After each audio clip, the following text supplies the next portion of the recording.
Radio Grand Lac, votre fenêtre sur la vie locale. 92.1 FM.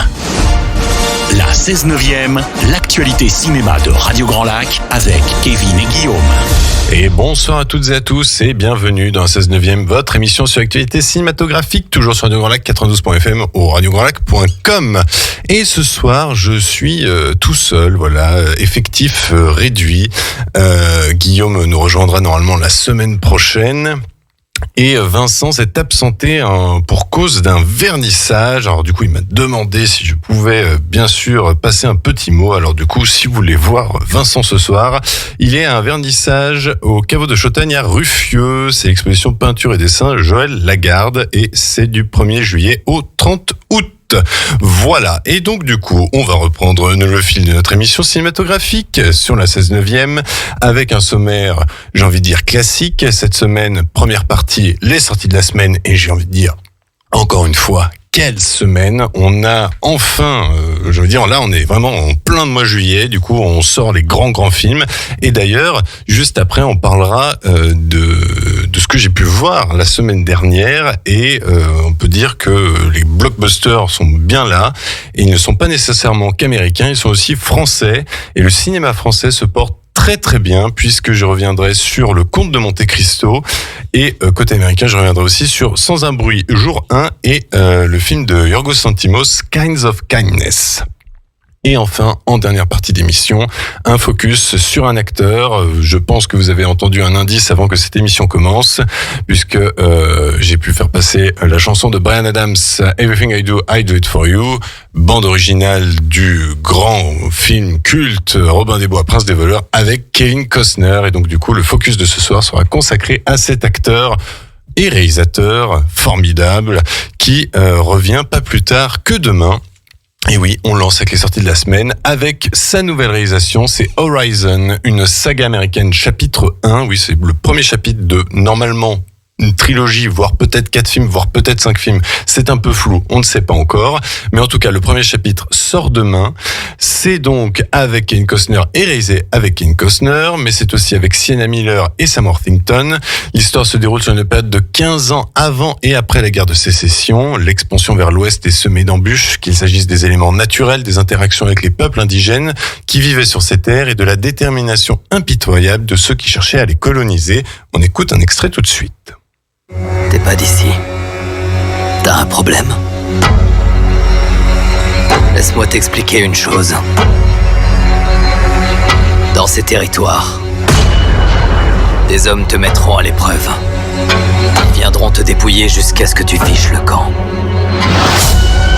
Je pense que c'est quelque chose que tu devrais garder en tête. Voilà, un western très dense, puisque c'est donc la première partie qui dure déjà près de 3 heures. Mais personnellement, c'est une attente que j'ai depuis très longtemps de revoir Kevin Costner derrière la caméra et devant aussi, accessoirement. Et le film avait déjà été présenté au Festival de Cannes dans la catégorie hors compétition, avec des critiques mi-figue, mi-raisin, on va dire c'est du classique Cannes. Voilà, et le film sera disponible aux Toiles du Lac à Aix-les-Bains et à Chambéry, c'est bien simple. Il sera à la fois au Pâté et aussi au cinéma à l'Astrée, donc zéro excuse. Autre sortie, c'est Elias de Florent Emilio Siri avec Roche Dizem, Olivia Bonamy et Laetitia Edo. L'histoire d'Elias, ancien soldat des forces spéciales, solitaire et paranoïaque, qui devient le garde du corps pour Nour, 13 ans, et sa mère Amina, venue du Moyen-Orient. Tandis que l'ex-guerrier et la jeune fille s'apprivoisent, un mystérieux commando les prend pour cible. Elias ne reculera devant rien pour la sauver. On écoute un extrait. Une boîte de vigile qui a besoin d'un renfort. Ça allait rassurer un mec comme toi. C'est quoi un mec comme moi? Fais bien attention à tout ce que tu dis. La gamine, c'est une vraie peste. On est d'accord que tu travailles pour moi? Elle a déjà viré 3 vigiles. Oh! Voilà, toute ressemblance avec Man on Fire est bien sûr fortuite, mais en tout cas, pourquoi pas ce film d'action français réalisé par Florent Emilio Siri qui nous avait délivré Nid Gap il y a déjà 20 ans. Oui, ça ne nous rajeunit pas. Mais côté sortie cinéma français, on a aussi une comédie, Pourquoi tu souris, réalisée par Christine Paillard et Chad Chenouga, avec Jean-Pascal Zadi, Raphaël Quenard et Emmanuel DeVos. Wissi est en galère. Il débarque à Bordeaux dans l'espoir de trouver un boulot et croise la route de Marina, une humanitaire au grand cœur. Pour se faire héberger chez elle, il prétend être un sans-papier. Un soir, il rencontre Jérôme, lui-même à la rue après le décès de sa mère. Malgré ses propos racistes et son étrange phobie de l'effort, Wissi accepte de le cacher pour une nuit chez Marina. Mais flairant le bon plan, Jérôme est bien décidé à s'incruster, surtout depuis qu'il a découvert la combine de Wissi pour amadouer Marina. On écoute un extrait tout de suite. Je suis considéré comme handicapé, ça fait 5 ans. Là. Tout ce qui est effort, travail et tout, c'est un peu... phobie, c'est la copophobie, quoi. Et ça fait longtemps que t'es là ? 2 mois, hein. Mais je te cache pas que je suis ric-rac.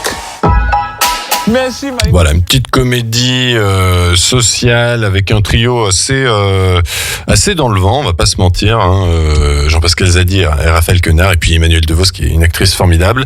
Ce sera à voir au cinéma Victoria et au Pâté à l'Astrée à Chambéry, Victoria et à l'Astrée à Chambéry.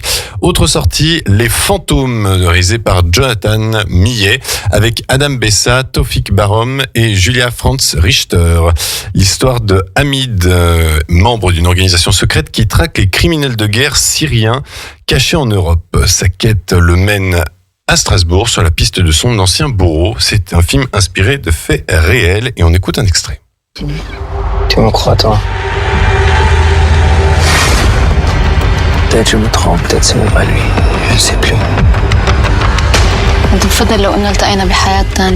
Je ne peux pas rester ici. Tu ne peux pas arrêter là. Si on s'occupe de lui, tout le cauchemar, ça s'arrête.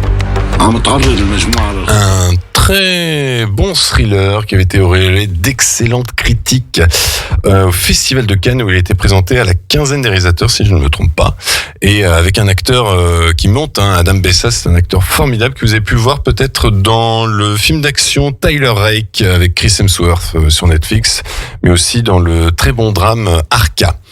Autre sortie, et encore un film français, cette fois réalisé par Jérémy Clapin, c'est le film Pendant ce temps sur Terre, autant pour moi.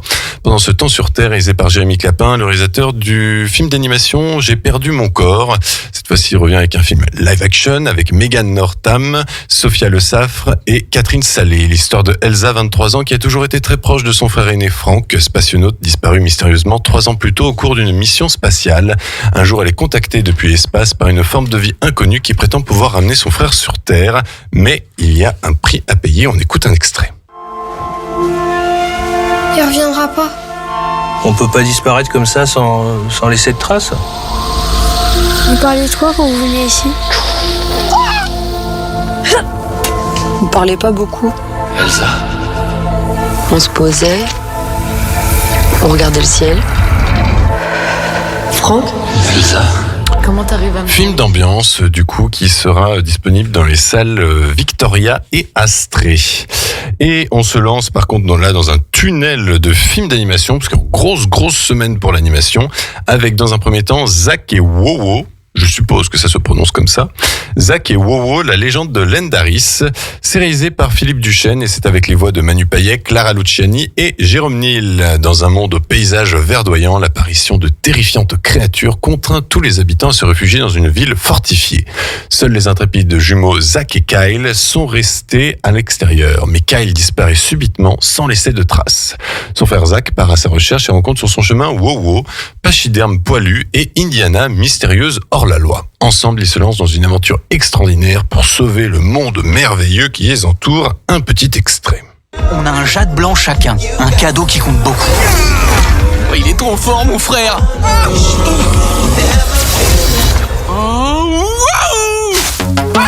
C'est quoi qu'on m'a fait là? Je pars pas d'ici tant que tu m'auras pas rendu ma taille.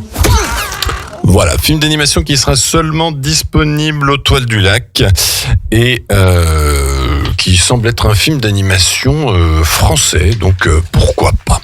Autre sortie, et cette fois-ci c'est du cinéma d'animation japonais qui décidément revient très en forme puisqu'il y a quasiment un film d'animation japonais par semaine. Cette fois-ci c'est Blue Lock, le film épisode de Nagi, rien à voir avec le présentateur. C'est réalisé par Taku Kishimoto, l'histoire assez relou et la sempiternelle rengaine de Seishiro Nagi, élève de première qui se complaît dans la mollesse. Sa vie connaît un tournant radical quand il fait la rencontre de Ryo Mikage. Beau, intelligent, sportif et héritier d'une imposante entreprise, Ryo a tout pour lui, mais n'a qu'une seule envie, devenir champion du monde de football. Tiens. Pour y parvenir, il décide d'embrigader le paresseux Nagi dans son club de football après avoir été témoin des dons naturels de ce dernier, capable des prouesses techniques les plus incroyables, sans effort. Doté de capacités exceptionnelles, le duo ne va pas tarder à se faire remarquer, notamment par un programme très spécial destiné aux meilleurs attaquants, le Blue Lock. On écoute un extrait. Qu'est-ce que c'est relou? Mais t'es trop fort! Viens jouer au foot avec moi! Nagi, j'ai besoin de ton talent. Ça a l'air bien relou. On doit devenir les meilleurs joueurs du monde. C'est notre destin! Félicitations, mes jeunes prodiges à l'avenir prometteur. Eh bien, c'est pour les aficionados d'Olive et Tom. Si vous avez envie de films d'animation japonais sur le football et que l'euro ne vous ennuie pas, eh bien, écoutez, vous pouvez aller voir Blue Lock, seulement, par contre, au cinéma Pathé à Chambéry. Autre film d'animation japonais, décidément, c'est Pompo de Cinéphile. C'est réalisé par Takayuki Hirao. L'histoire, c'est Bienvenue à Nollywood, la mecque du cinéma où Pompo est la reine des films commerciaux à succès. Le jour où elle décide de produire un film d'auteur plus personnel, elle en confie la réalisation à son assistant Jin. Lui qui en rêvait secrètement, sera-t-il à la hauteur? On écoute un extrait.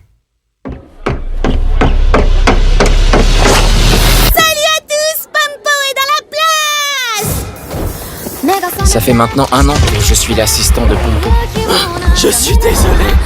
Que j'observe la création de ces films. Je crée tout un univers dans lequel j'entraîne mes spectateurs. Mais elle n'est pas là par hasard. Elle connaît tous les ressorts du cinéma. Voilà, un film d'animation japonais qui sera seulement disponible au cinéma L'Astrée à Chambéry.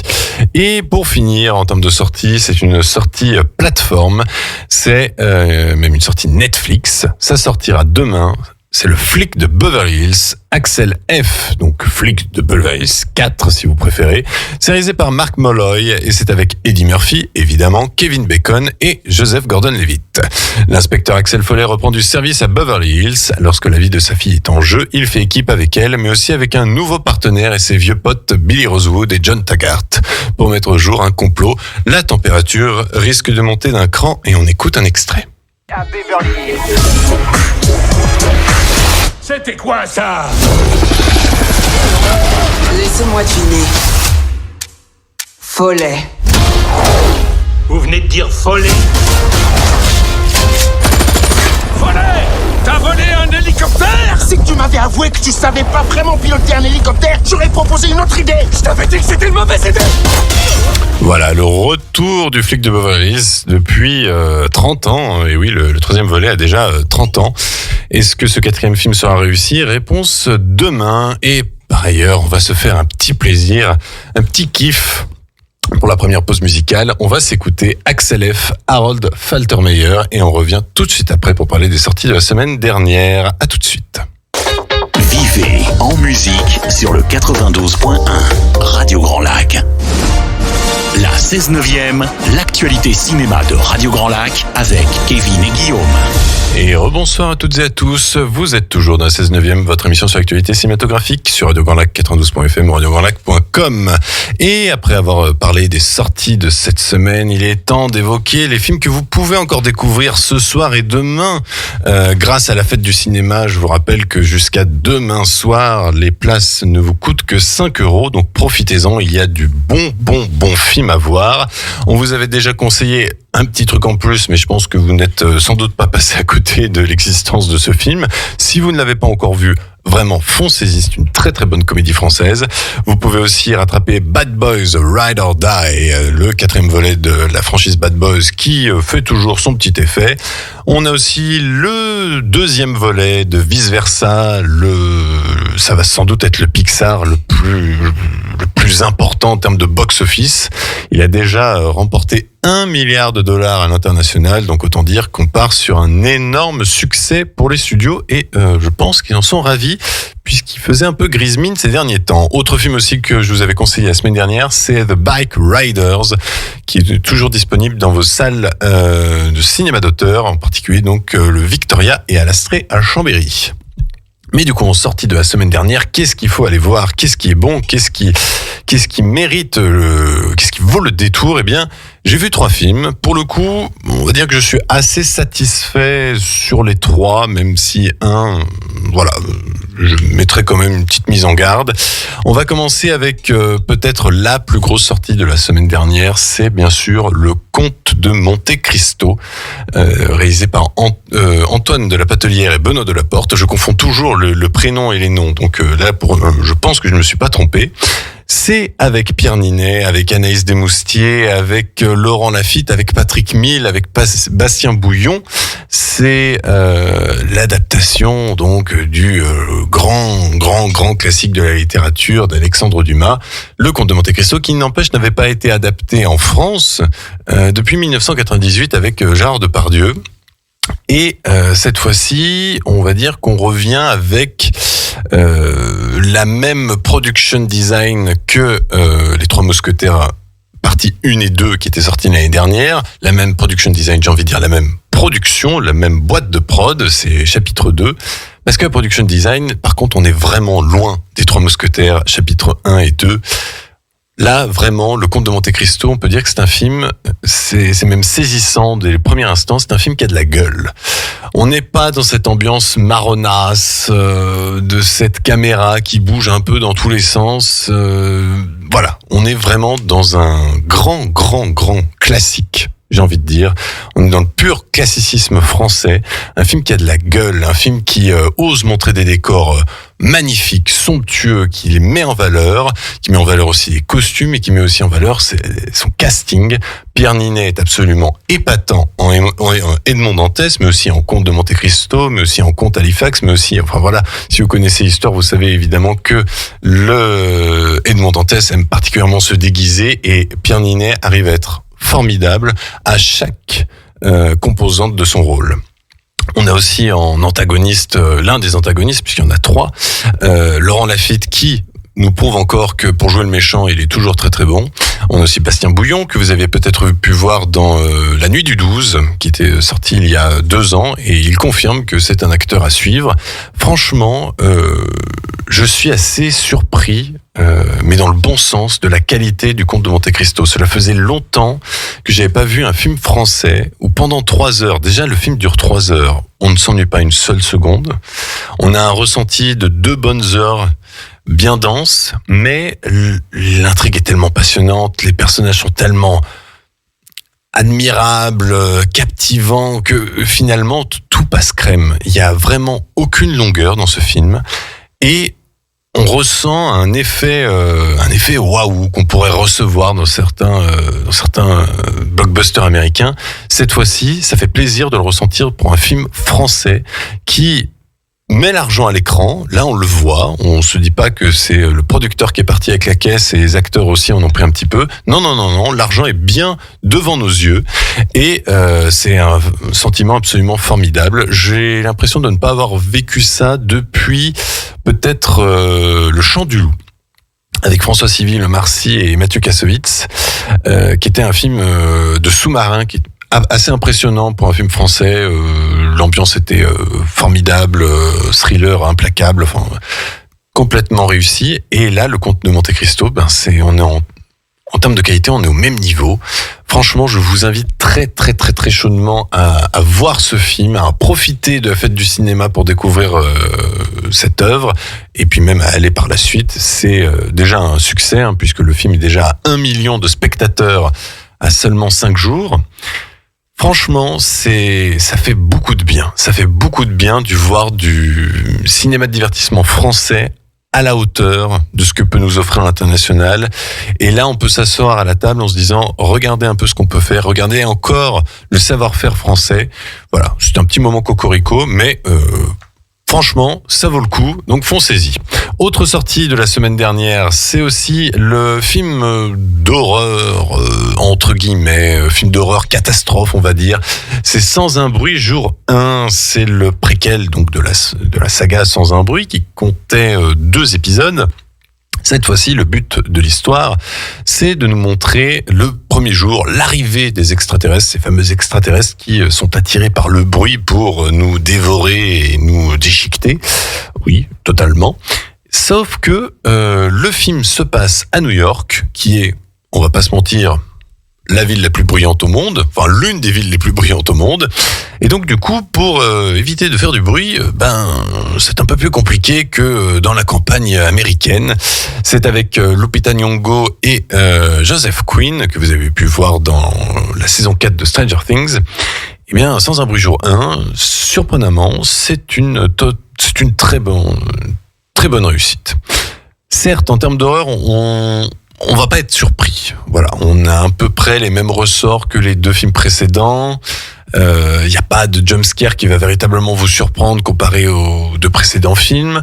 Vous savez à peu près à quoi vous attendre. Par contre, c'est en termes d'émotion, en termes de composantes dramatiques que le film surprend assez positivement, puisque le personnage principal, je ne vais pas vous le dire, puisque même si on l'apprend au bout de 2 minutes, cela n'a pas été révélé dans la bande-annonce, mais le personnage principal a une composante tragique, très tragique, et du coup, ça apporte véritablement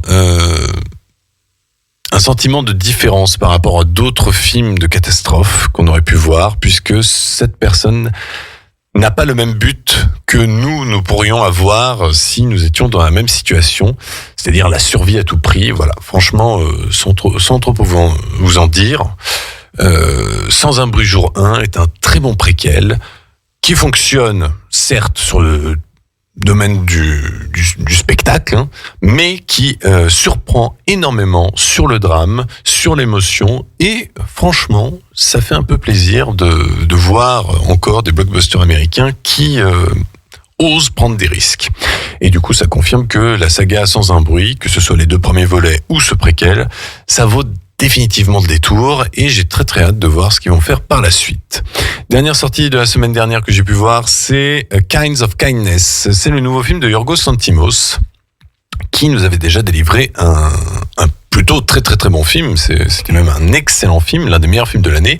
C'était en janvier dernier, c'était Pauvre créature, c'était déjà avec Emma Stone, c'était déjà avec Willem Dafoe. Et cette fois-ci, il revient avec un film sous la forme d'un triptyque, c'est-à-dire que vous avez 3 histoires qui s'enchaînent, avec donc toujours Emma Stone, toujours Willem Dafoe, mais aussi avec Jesse Plemons, Margaret Qualley, qui est donc la fille de Andy McDowell. Qu'est-ce qu'on a d'autre aussi en acteur-actrice qu'on pourrait citer? Il y a Hong Cho, que vous connaissez peut-être, aussi Hunter Schafer.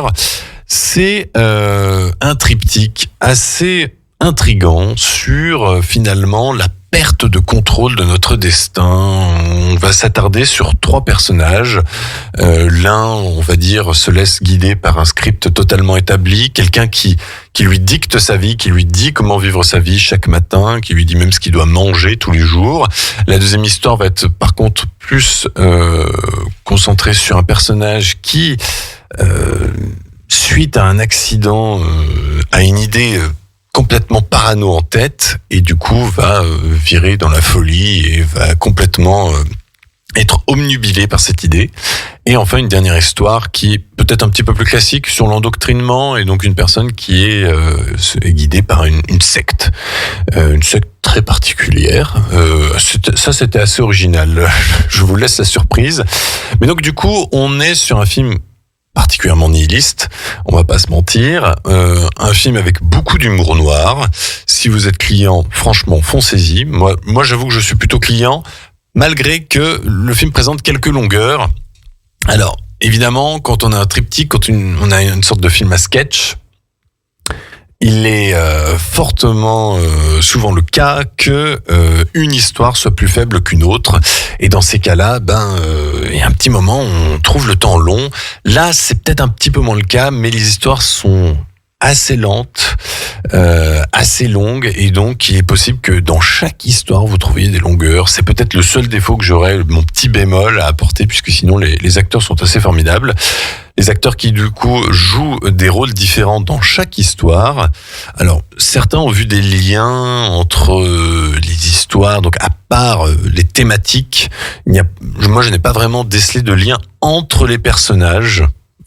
Ou alors il faudrait vraiment fouiller et avoir plusieurs visionnages du film, ce qui sera peut-être le cas dans quelques années, mais pour le coup c'est une expérience, c'est un bon film d'humour noir que je peux vous conseiller si vous êtes intéressé. Ça dure par contre 2h45, donc à vous de choisir si vous préférez consacrer 3 heures pour Le Comte de Monte Cristo ou 3 heures pour Kinds of Kindness. Pour la fête du cinéma qui donc se terminera demain soir. Les places de cinéma, je rappelle, sont à 5 €. Et sinon, bien évidemment, les films restent disponibles toute la semaine. Mais voilà, ce sera pas le même prix. On va faire une deuxième pause musicale avant de se consacrer au focus sur l'acteur Kevin Costner. Et évidemment, qui dit Kevin Costner dit film culte, Bodyguard, Whitney Houston, I Will Always Love You. On revient tout de suite après. À Aix-les-Bains et autour du lac du Bourget, Radio Grand Lac, la radio de l'identité locale. La 16/9e, l'actualité cinéma de Radio Grand Lac avec Kevin et Guillaume. Ah, que ça fait plaisir de réécouter du Whitney Houston. Rebonsoir à toutes et à tous. Vous êtes toujours dans la 16/9e, votre émission sur l'actualité cinématographique sur Radio Grand Lac 92.fm ou radiograndlac.com. Et il est désormais temps de parler de notre focus et donc de Kevin Costner. Cette semaine, ce sera l'acteur, le réalisateur, au devant de la scène. Kevin Costner, qui est un acteur un peu à part pour moi, puisqu'évidemment, je dois mon prénom à lui. Je ne sais pas si c'est grâce ou à cause, mais en tout cas, voilà, c'est lui qui a fait en sorte que je m'appelle ce prénom. Sans le vouloir, c'est lui qui a fait en sorte que je m'appelle Kevin également. Donc Kevin Costner, Kevin Michael Costner. Il est né à Los Angeles, figurez-vous, dans une banlieue ouvrière où son père était réparateur chez Edison et sa mère assistante sociale. Et contrairement à ce qu'on pourrait penser, rien ne pouvait prévoir qu'il aurait une carrière cinématographique, puisqu'après des études de marketing, il se destinait à une carrière dans la publicité. Mais c'est une rencontre inattendue avec l'acteur Richard Burton dans un aéroport qui le pousse à changer de métier. Sa carrière d'acteur connaît alors beaucoup, j'ai envie de dire, des débuts difficiles et ne parviendra à décoller que lorsqu'il arrive à intégrer le casting de Silverado, son premier western, qui sera par la suite son genre de prédilection, en tout cas on le suppose. Il connaît ensuite le succès avec le rôle d'Elliot Ness dans Les Incorruptibles de Brian De Palma en 1987, où il affronte Capone, interprété par Robert De Niro, film culte totalement et qui avait valu à Sean Connery l'Oscar du meilleur acteur dans un second rôle. Si vous ne l'avez pas vu, je vous invite à revoir ce grand classique, l'un des meilleurs films de Brian De Palma et l'un des meilleurs films avec Kevin Costner, avec Sean Connery et avec Robert De Niro, bien évidemment. En 90, Kevin Costner se lance dans la réalisation finalement assez tôt dans sa carrière. Il adapte le roman de son ami Michael Blake, Danse avec les loups. Il retrace l'histoire d'un officier de la guerre de sécession muté dans un fort abandonné proche d'un village Sioux, un peuple dont il découvrira les valeurs et les vertus. Cette première réalisation sera un succès impressionnant, couronné par 7 Oscars, dont celui du meilleur film et du meilleur réalisateur. Pour un premier film, on peut dire que oui, c'est pas mal, hein. Il y en a qu'on fait pire. Et puis, ça reste encore un film toujours impressionnant, toujours magnifique. C'est une magnifique fresque. C'est très long, puisque le film dure à presque 4 heures. Mais, je trouve que on voit pas le temps passer. C'est sublime. Avec ce fameux loup qui l'appelle Chaussette. Souvenez-vous. Donc Danse avec les loups. Première réalisation de Kevin Costner. Déjà, premier grand succès. Kevin Costner incarne ensuite Robin des Bois dans un film réalisé par son ami Kevin Reynolds et marqué par une bande originale signée Bryan Adams. On l'a écouté un petit peu plus tôt dans l'émission. Et il tourne ensuite sous la direction d'Oliver Stone dans JFK, où il interprète l'un de ses meilleurs rôles, Jim Garrison, le procureur au centre de l'enquête autour de l'assassinat de John Fitzgerald Kennedy.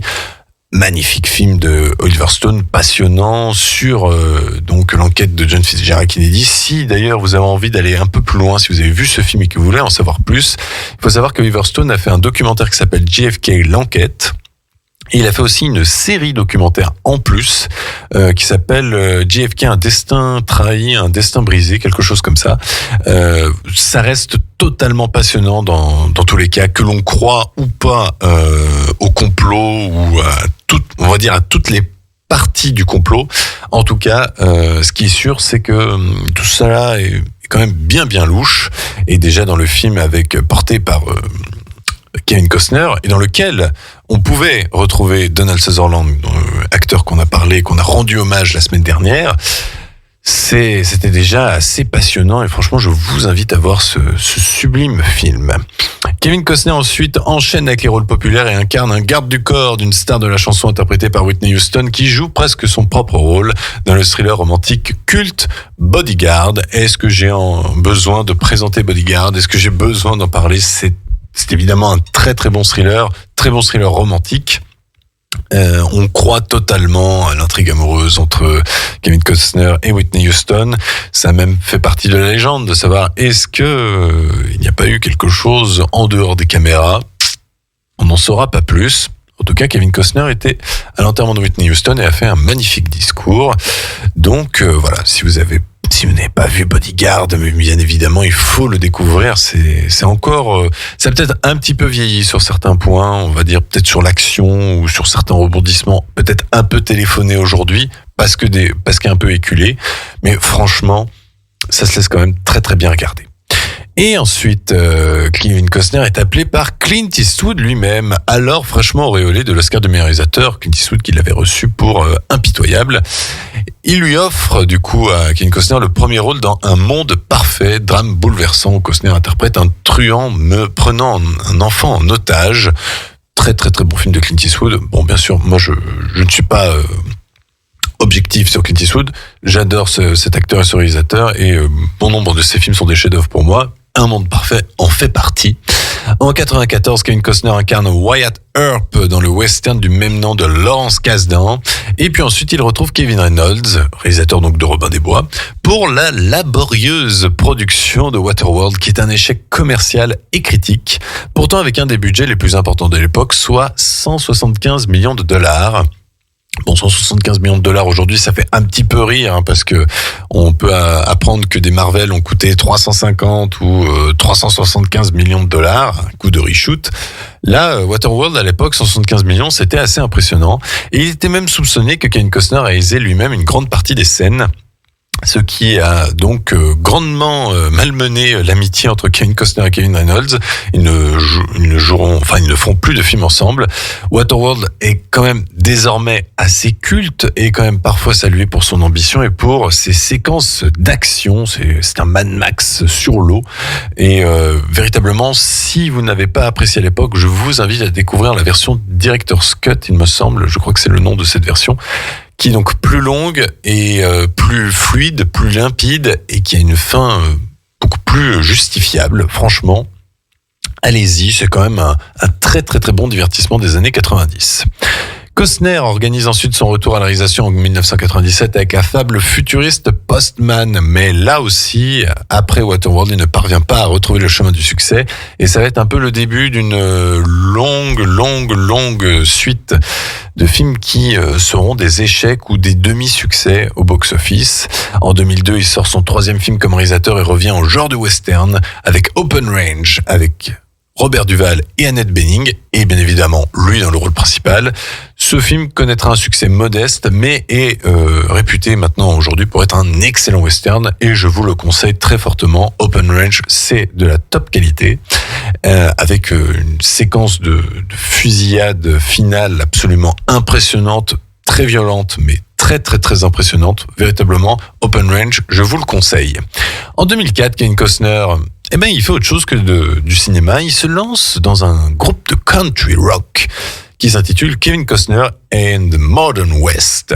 Ce groupe est toujours actif et il y a des concerts à peu près assez régulièrement aux États-Unis. Alors par contre, il me semble qu'ils ne sont peut-être pas passés en France, peut-être une fois ou deux à Paris, mais voilà, ça reste un groupe essentiellement américain qu'on n'est pas prêt de voir débarquer chez nous, puisque Hélas, j'ai envie de dire, la country ne fonctionne pas assez pour le public français, c'est bien dommage.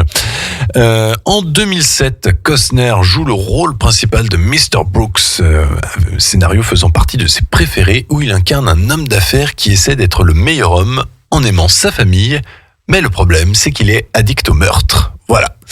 En 2013, sa carrière d'acteur se relance un petit peu en incarnant le père adoptif de Superman, Jonathan Kent, dans Man of Steel de Zack Snyder. Grande adaptation de Superman, assez impressionnante, on va pas se mentir, les effets spéciaux sont complètement dingues.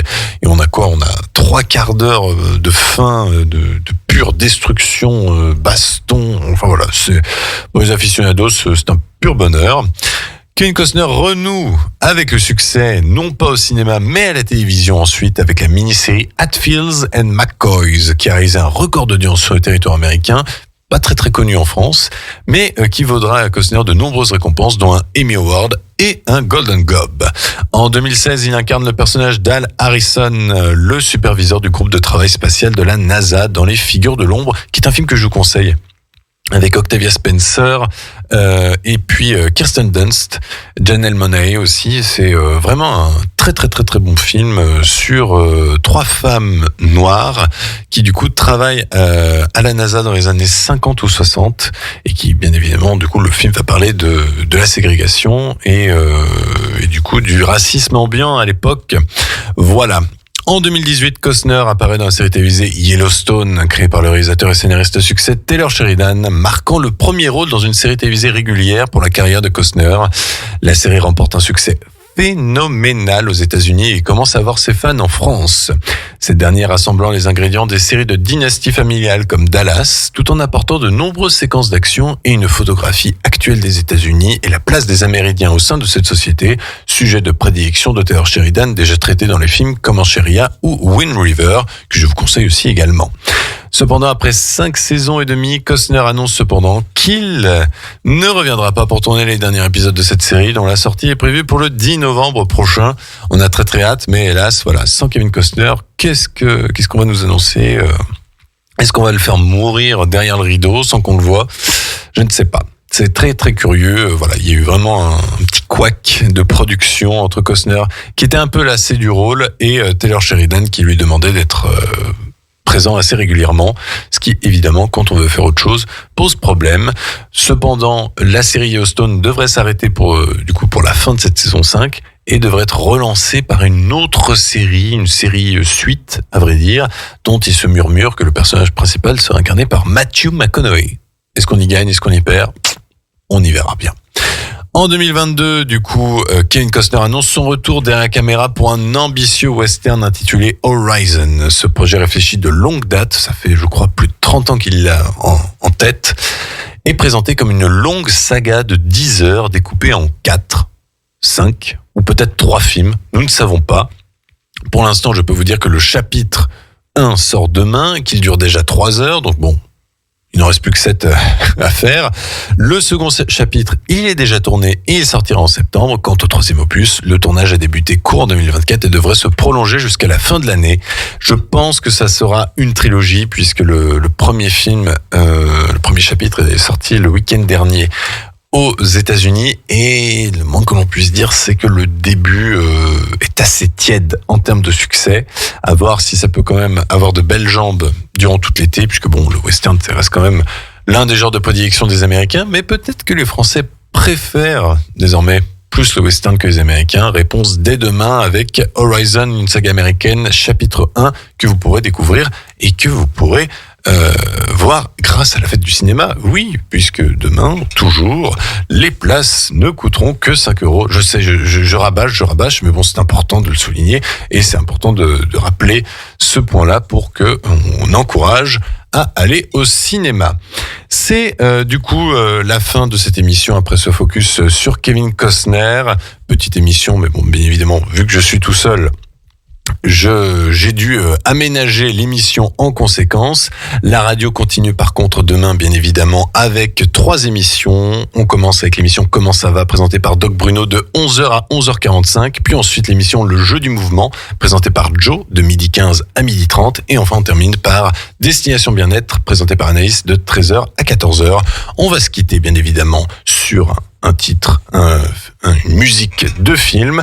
Et vu qu'on a parlé de Kevin Costner, vu que en début d'émission je vous ai passé Everything I Do It For You de Bryan Adams pour Robin des Bois et que je vous ai passé Whitney Houston pour Bodyguard, il y a aussi un 3e film dont je n'ai pas parlé d'ailleurs dans le Focus, un 3e drame très connu avec Kevin Costner, c'est Une bouteille à la mer, qui était aussi avec Robin Wright Penn, et la chanson principale du film est bien interprétée par Laura Pausini. Ça s'intitule One More Time. D'ici là, passez une bonne semaine, portez-vous bien et allez au cinéma.